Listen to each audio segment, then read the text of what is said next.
Frank DiPasquale and his family. His daughter is seated at the table in the middle.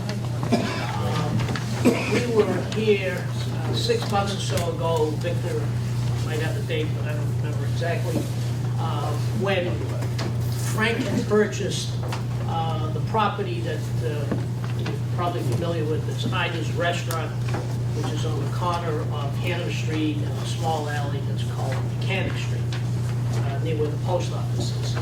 And in purchasing Ida's Restaurant, he also purchased the properties that the family that owned Ida's Restaurant owned, that go around the corner into the area that we're talking about here called Mechanics Court. So this is a building that is behind the buildings in Hanover Street, has a courtyard, and then beyond the courtyard is the cut for the tunnel exit. So the tunnel is about 20, 25 feet down below where there is a wall of defense, etc. When we came to you, we explained that because of the time of year that it was, the license for Ida's was to be renewed, and because they had closed the restaurant, we had to make application for transfer of that license from Frank, from what's his name? The Brunos, I'm sorry, Paul Bruno and his wife, from the Bruno family to Frank, and at the same time, Frank came forward to show you, which you supported, a proposal to take that restaurant, renovate the restaurant, which is a 26-seat beer, wine, and cordial service restaurant, by adding an outdoor patio to it. What you see that we gave you on one sheet is the proposal that we showed you, as I say, let's call it 6 months ago, when he proposed to do that. At that time also, I explained he hadn't filed yet with the building department because his plan was to renovate the buildings as well, but the plans, all those plans hadn't taken place yet. And when that was done, when those plans were filed, and the restaurant that you see in this original plan was examined by the building department, they determined that if you look carefully, there are 2 bathrooms that existed in the old restaurant, which are very little and right next to where the kitchen is. And they determined 2 things: that the restaurant wasn't fully handicapped accessible, and second, that the bathrooms weren't handicapped accessible. So they required that in order to renovate the restaurant, he would have to install handicap bathrooms. And when you look at this second plan, you'll get a sense of what that means in terms of space. These are the handicap bathrooms which are going in this space next to it. And if you look at the size of those, it literally would take up, if you put them in the existing restaurant, it would take up all the seating, the 26 seats in the existing restaurant, if you move the handicap bathrooms, have the handicap bathrooms in that space. So Frank is proposing, and what's before you is that this is a residential unit in the building that exists with the rest of the units above it. There are 6 units in addition to this one, and he's proposing that that become part of the restaurant space, which you see in this plan. So this is the area that's, the so-called existing or was Ida's, and this is the area that had been an apartment that he's proposing to have 3 handicap bathrooms, and he's also proposing to have 22 seats in the remainder of the space. Now, this includes, as we had told you before, an outdoor patio, which has you heard referenced before, a pergola-styled roofing, a retractable roof. We have one decent picture and several lousy ones that I can sort of pass around to give you an idea of what that is.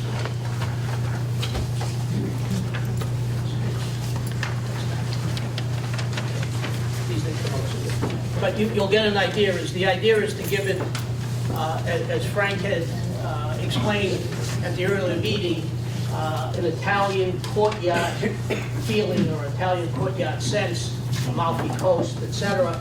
And if you look at, as I say, unfortunately, when the color picture comes around, you get a better idea. So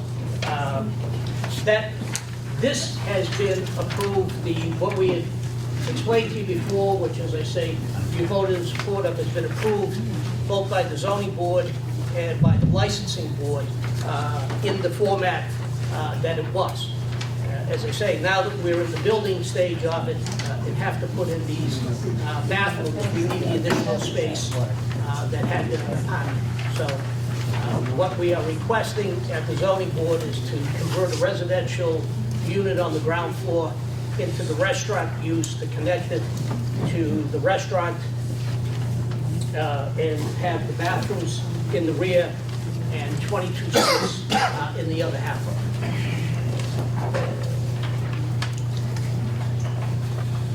Okay, good. Okay, do we have any butters here? Would like to speak? No? Okay. Any other questions or comments? Bob?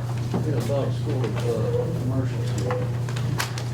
You're planning an outdoor patio, it would be seasonal, you say?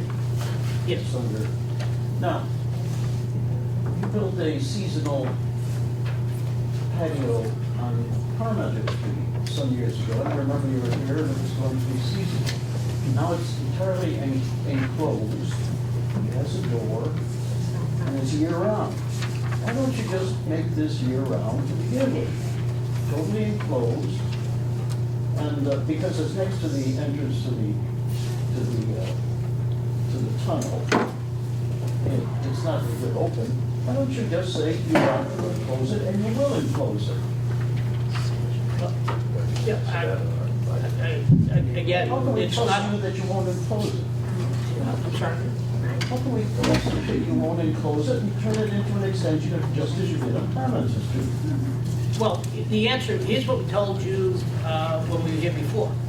We intend to use the outdoor patio every day that it is reasonably possible to use it, weather permitting. That's exactly what you said about Parmenter Street. Now it's used 365 days a year. Yes.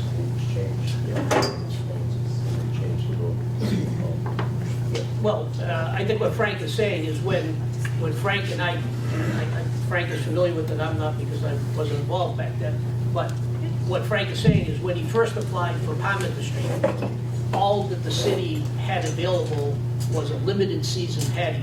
That was the application that he made, and that's how he opened it, was a limited seating patio, which limited seating back then was from late spring to early fall, something like April something until October something.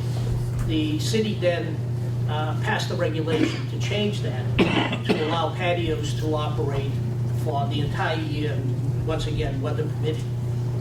And Frank did apply to change that from the April to October to operate year-round. So that's the answer. Why don't you apply for a year-round one to begin with now? Well, this can operate. What he currently is permitted to do is he can operate that any day that he wants, 365 days a year, Good. because that's the regulation. Just weather permitting. And you'll enclose it. Or pass around what he intends to do. It's not going to be the same cabana type thing. You can see it. Can I ask a question? I don't understand how these two diagrams fit together. Oh, well, again, this is what you saw earlier when we were here. How they fit together is this piece, this section that you're looking at. If you take the first half that shows the kitchen and the seating, that's this half. Then this is the staircase that's in the middle. And then this piece that's blank in the old plan is the piece here with the bathrooms and the 22 seats. Okay. And so on the original plan, I can see the patio, but I can't see it in the second one. It's the same, it comes off the side. Oh, it's This not is the there. back. Yeah, It's it's- not there. yeah, we were just trying to show you what's happening inside the building. I got it. Thank you. Okay, got a question over here? Well, my question was that that's such dead space in the back. What difference does it make if it's open or closed at any point in time? I mean, you don't even see the patio from Hanover Street. And Frank's little patio situation on Pimento Street between the library and open, you know, it doesn't even distract from the street. You walk by, you don't even know it's there. I mean, I don't see the problem with this space over behind the tunnel there. I mean, it's dead space, and what he's doing, I feel, it's just adds to the neighborhood, the flavor. Okay, thank you. Other questions, Sue? Now, do you still have apartments on the second floor, or is that going to be a The hotel? remainder of the building is apartments. Yes. Oh, it's not going to be in a hotel, or, I thought it was going to be... No, there's still apartments. Uh-huh. The zone is apartments. So do you have to get a zoning change for the one apartment that's turning into a restaurant? Yes, that's So what that's we what we're, give. that's exactly what we're voting on? Correct. Are we voting on hours? No, the hours would change. I believe we took over a midnight closing from Brewer. Is that what it was? 11 o'clock, that's outside. Yeah, whatever the hours Whatever the Bruno hours that had, Bruno we had. took, but that doesn't affect. So and how many, so and the zoning change is the apartment building that's gonna be now bathroom, kitchen, and extra tables. How many extra tables in that? 22 seats. 22. Okay. Dave? I was curious, for the patio diners, what sort of view are they going to have? Is it going to be just a wall, or? No, what we're gonna do is we're gonna do it in garden style, what had been in the back. I'm sorry, I should have brought the old pictures. There was a large planter between the area in the back. Let me see if I can show you. If you look at where these tables are, this piece on the side, the prior owners converted into a planter, which trees and shrubs, etc. Well, there were also rats because it was open dirt. So we're redoing that, but we're going to have a new fence in that the highway department has agreed to replace an old chain link with the newer fence. And then we're going to do plantings in front of it so that, you know, there are vines that grow on it and flowers and so forth to make it more garden-like. You won't even know the tunnel is behind it. So you're taking out the chain link and putting in some sort of wooden structure? Have they decided? No, they, you know, like at the new school, the North Bennett Industrial School, you know, the stairway on the side, right across from Monica's, they looked at that fence and they like it. So I think that's what they're gonna do. The stairway fence I'm talking about. And as I say, we will plant in front of that so that in a sense you won't see the fencing, but the fencing will be a security issue so that things don't get through the foot. Just to answer that gentleman's question, that is the pergola, the young lady that's right there. Okay. Sir, that is the pergola that we're gonna be using. Right there. That's the pergola that we're gonna be using. Okay, Floyd, go ahead. So if this went through, the interior seating would increase about 90% from 26 seats to 48 seats. And I'm wondering, what's your intention on the increase in seating capacity outside? Currently, it's 48 seats. If you did the same math, would you go up? Or Well, would that's the way you? it's gonna stay outside, but it's very hard to run a restaurant with 26. And Right. one of the reasons for it also is the reason the bathrooms are required because of seating. It's a twofold situation, so if you add seating, you have to add bathrooms. And really, as you see, it's a limited amount of space to put bathrooms in, especially handicap accessible bathrooms. Well, one question I would have regarding the capacity increases, and particularly if you, well, so you're saying you'll lock in at 48 outside. You have seating capacity for roughly 100, which is quite a bit larger than Ida's. It's at the end of sort of a dead-end alley, which could be easily blocked by a panel truck in case of fire. Are there any plans for additional egress, emergency egress? I think just the opposite. I think what Frank's done, if you've gone by here, in the past, cars used to park at that. Anyone who's familiar with it will notice now that Frank's owned it, there are no cars in the alley. There were a bunch of half wine barrel planters also with sort of a no man's land separating the alley in half. And that's all been removed, and the alley's all being redone, so there won't be parking. in And the Frank, alley. you're describing, you have additional egress There's through another the, egress. There's another egress. That's the board alley. okay. And it was, at one time, there was a fence here and a fence here. There was a closure, and that was only because of the dog problem. Okay, so like, that's coming out, actually, I put it here to make sure that none will come in this area. But now that's coming out, and this is coming out since we're taking care of the whole And situation. delivery trucks have never used the alley as far as, they walk it. They walk it. What, last question, are you going to spread the 48 outdoor seats if you got this in the entire courtyard area? or is Yeah, it- we're now able, because this had to be contiguous with the restaurant, we're now able to stretch them so that it's crowded in between, and also be better handicap access to the tables as well. Okay, Tom? I have a question about the food counter. Until tonight, I wasn't aware, maybe Victor can clarify it, that just if you can sit behind an area and have liquor, and if you don't eat food, whether you do or you don't, it's still a bar. I can think of one example immediately at Harvard Square, Sandrine's, it's an Alsatian restaurant. If you ask to be seated at the bar, half of the space, you have the gas-fired grill, you have the preparation of the desserts in front of you. So I was just wondering, is this a new concept, a food counter, and how this works in with the service of alcohol? No, I'll give you a couple better examples. There's a number of them here around that, but more recently, Frank renovated Quattro. If you go into the old Il Panino Express, Quattro has a granite countertop separating where the rotisseries are, et cetera, that you can sit as a single set. But it's a dining area. It clearly doesn't look like a bar, doesn't feel like a bar. If anyone here has been in there, you confirm that people sit there to eat, especially if you're by yourself.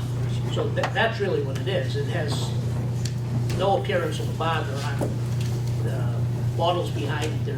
There isn't a tap. There isn't things of that sort. What is behind it is the kitchen. It's a completely open kitchen, and you sit in front of the kitchen, which is also a very popular concept. A lot of restaurants have used. We will not serve anybody if they're just coming in for a drink. It has to be complement with food. That's basically what we mean by a food counter. It'd be set up with silverware and dishes and a placemat, and it's only with food. But again, we invite you, if you haven't looked in, the doors, the windows open at Quattro, look in, you'll see exactly what we're saying. If you see your visual from the street, as you see those big rotisseries going, the open fire. If you look closely, people are seated at that counter right in front of it, watching the cooking going on and eating. So it's the same idea. Rosemary? Rosemary McConnell. The reason I would support Frank's application is I think that not only is he improving his restaurant, but he's improving the whole area of the North End, and that location is going to look much better. And also by having it open up and more people served, he's able to, keep his staff working and have his cooks working, and actually that's good to have more business in the North End. So I think from that point of view, it would be very helpful. Thanks, Rosemary. Dave? Yeah, a few months ago when you came in originally, I had two reasons to oppose this application. One was the expansion of the alcohol license from 26 seats to 48 seats. We have a cap on the number of licenses, and my understanding is because the neighborhood is concerned with the expansion of restaurants and cafes, the expansion of alcohol service in the neighborhood, the number of people that are coming into the neighborhood, especially weekend nights, to eat and drink here, and the impacts that has on Hanover Street and just the quality of residential life in the North End. Now we hear that the proposal is going from the existing 26 seats at Itis to 96 seats, and 22 of them will result from the conversion of living space into restaurant space. My second reason for opposing it last time may not be the reason this time, and that had to do with the removal of housing stock in the neighborhood. People already are having a tough time finding places to live in the North End and being able to afford those places. And we all know people who've moved out of the North End because they either couldn't afford it or couldn't find a size space for their families. And I opposed this last time in part because my understanding was that you were converting long-standing, long-term living units, long-term leases, year-long leases. Oh, wait.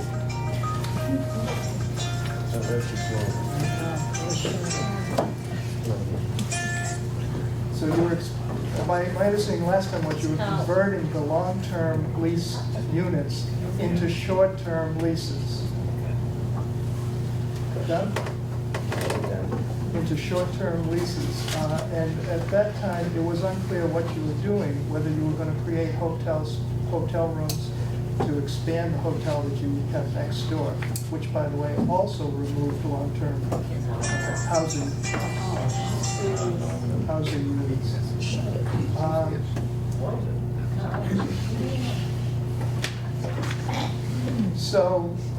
So what exactly is going to happen? It was unclear whether they were going to be hotel rooms or they were going to be corporate rentals or some kind of short-term rentals. Are you now saying that you will have year-long lease arrangements like the housing conditions that existed in that building and also in the building next to it that you purchased?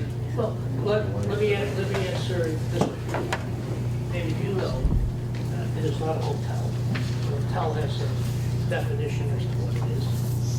Frank has the suites on Hanover Street, referred to as Rico Suites. You can rent them short-term or long-term. He offered the tenants, and we have some emails here from former tenants in this building. He offered them to have first option to return to the units after renovation. Some people in this room, I think Ann being one, has been back there to see the condition of these buildings. The restaurant was a quaint 26-seat restaurant for more than 60 years, but it looked like it had been there for more than 60 years. If you were familiar with the restaurant, the same was built. So the answer is that his policy on Rico Suites remains the same. You can rent them short-term or long-term. That's your choice. And the same with these units. It's not a hotel use. They're full apartments. They have cooking facilities, and they have bathrooms, and they have living rooms, and so on and so forth. And these apartments are scheduled to remain the same size that they were when he took over the building, so he's not chopping them up. And clearly, you'll see from what you have there that the tenants that were there understood that the building was in very poor shape and needed to be renovated to begin with. And they were given more than fair consideration to stay for as long as they needed to find a place, and they have the option to return. So that's the answer on the units. With regard to the restaurant, remember again, in your supporting it before, we told you what we were going to do as far as outside and inside. What we're saying to you now is to allow that to happen. What we're talking about is creating handicapped accessibility, which is needed in handicapped bathrooms. The fact that we are using the rest of the space with 22 more seats, I think the reality is, what else would we use the space for? Meaning, you know, are 22 seats offensive because it's 22 more seats, since it's already been approved for the 48 to 26 that exist. What clearly is needed is the handicap bathroom situation. And then the question is, as I'm saying to you, is if we put the bathrooms in, you know, what else would we do with the space, et cetera? We didn't think it was a bad idea to put additional seating, especially if, as we showed you, if under the winter conditions you can't use the seats outside, you can at least seat 26 and 22 on the inside. So again, we're not trying to just blow it up to make it larger. What we're trying to do is comply with the code. The codes are quite different. And as I say, whatever memory of items people may have, if you're familiar with it, again, it's a very small restaurant with very, very closet-like bathrooms. So in order to make that restaurant work as a restaurant under the code, we have to do some of these things. And as I showed you, it's not like we can do it in the existing space itself. Because if you look at how much space we have for tables and how much space these bathrooms take, it's about the equivalent. So you'd have a restaurant with no seating inside, and just outside, and just bathrooms inside. Okay, thank you. Any other questions? I have one. And thank you for that explanation. And I'm not necessarily trying to advocate, but I just wanted to point out that that's the historical record. The optics don't serve you well here, because the optics could also be looked at as a two-stage push to quadruple the liquor serving seating capacity of a rather small establishment. And I think, as David pointed out, the biggest qualm that people have is this explosion of liquor seats in the North End. And so to that effect, because that's really one of the underliers here of angst, would you guys be willing to deflect any of your outdoor seats to the indoor seat? So you add 22 inside, maybe take off 22 outside, just as a thought. If people have qualms and you don't get the vote. Yeah. I spent $4.5 million to buy this restaurant, this business, okay? It's not just a business, it's a residential area. At $4.5 million, I certainly overpaid, because when I did all the work there, when we started taking down walls, we noticed so many structural problems, and I thought it was gonna be a simple build-out, stuck with the walls, do floors, and make the residential units the right way. As we go in there, first of all, I didn't think that it was the worst condition I've ever seen a building in, okay? And it was on a highway. I hate to say the word, but it was rat infested, okay? And I'm putting in a lot of hard money. I've been to so many different banks. I spent $4.5 million to buy it, which was a torture. And now finding out that it's not gonna be $500,000, like what I asked the bank for, I have to go up for another $3 million, because there's structural changes, there's so much that has to be done to this property to make it livable and to make it represent the North End the way the North End should be represented. And I honestly am spending so much time, so much effort to make this a great complex and a compliment to the North End, and a compliment to the place that we all live and we all care about. I mean, if the building stayed the same way that it was, I'll tell you that within another year, people, as you mentioned, David, losing space. I think we're gaining space. We're gaining nine more apartments that people will live the way they're supposed to live here in the North End. I'm doing all the groundwork. I'm making it. I'm doing going green all the way. I'm spending roughly about $3.5 million. I'm with banks every single day trying to get more capital to finish this project off. I mean, I'm only making this a better thing, not just for myself, but for the whole North End. This was an area where, after the tunnel, that wasn't taken care of. And I really had no choice in buying this property, because, honestly, it butted my other property. All right, now I had to do something to make sure that, number one, my other property wouldn't be rat infested. Okay, and to make sure that, that those people would have a good way of living. Okay, so, I tell you, I've supported almost every project that this North End has. Every single day I get approached by somebody, whether it's a gift card, whether someone got sick, whether there's a snowstorm and they needed a place to stay, and that's where short-term comes in. Okay, of course I want someone with a yearly rental, but you know something, with the kids that are coming into this neighborhood, I don't want to go that route, and I don't want to carry a lease, because carrying a lease, I might have a problem getting rid of some kids, because I find my plants on the ground every single weekend. Okay, if you look at my properties and the money that I spent in my properties, you'll notice that everything I've done has been done with hard money, and me, my daughter, my son, and my wife, we all work our properties. We won the award from this organization in front of Rico about a couple of months ago, and that's because we work hard to keep these properties up. And, you know, if you asked the question, you said, what kind of pergola am I putting there?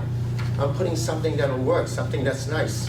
I'm not putting something that's cheap. I'm not making this property look ugly in any way. I'm doing everything that I could possibly do to make this a better North End for the people, the residents going in there, and for the people of the North End to say, gee, this is my North End. I can't say it any better than that. I hope that you vote for me and allow me to finish this work. Thank you. Okay, we're voting on a zoning change here, converting apartment space to restaurant space and handicap accessible restaurant. We have a motion? I move to support or oppose, to vote Thank you. to support or oppose. Second? Second. Thank you. Okay, so we're using the yellow ballot. Support the change, support, and if you oppose, oppose.